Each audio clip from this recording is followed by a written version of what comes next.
অবশেষে দুঃস্বপ্নের রাত কাটিয়ে আলোর মুখ দেখল সিটি। পেপ গার্দিওলা আজ খুশি হতেই পারেন তার শিষ্যদের উপর। বলতেই পারেন, ওয়েল ডান মাই বয়েজ। গতরাতে নটিংহ্যাম ফরেস্টকে ৩-০ গোলে উড়িয়ে দিয়েছে ম্যানচেস্টার সিটি। টানা ৭ ম্যাচ পর জয়ের মুখ দেখল সিটিজেনরা। সেই কারাবাও কাপ থেকে হার শুরু, এরপর প্রিমিয়ার লিগ, চ্যাম্পিয়ন্স লিগ সবখানেই হারের পর মাঝে রব উঠেছিল হয়তো এবার নটিংহ্যাম ফরেস্টের বিপক্ষে হারলে স্যাক করা হবে পেপ গার্দিওলাকে। তবে নিন্দুকের কথা কিভাবে সত্যি হতে দেন পেপ?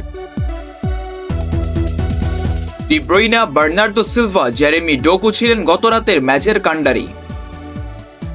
এই তিনজনের গোলেই মূলত নটিংহ্যামকে ৩-০ গোলে হারিয়েছে ম্যানচেস্টার সিটি।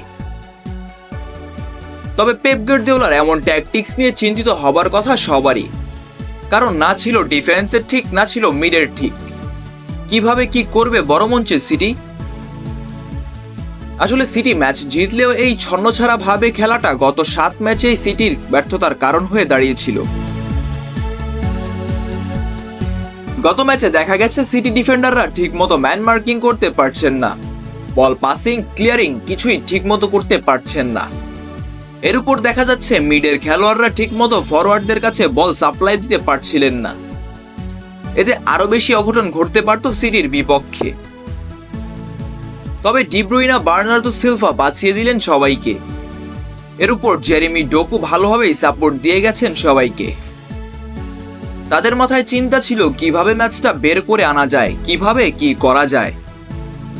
কারণ টানা ৭ ম্যাচ ব্যর্থতা, এর মধ্যে ৬ হার ১ draw.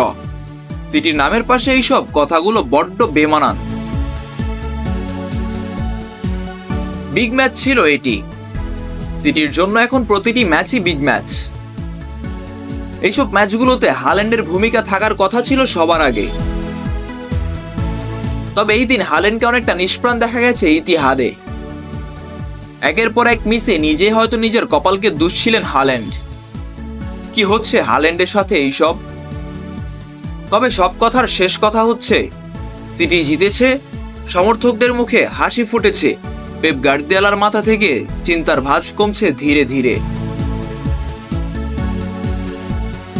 Mizanur Ashiq, team sports.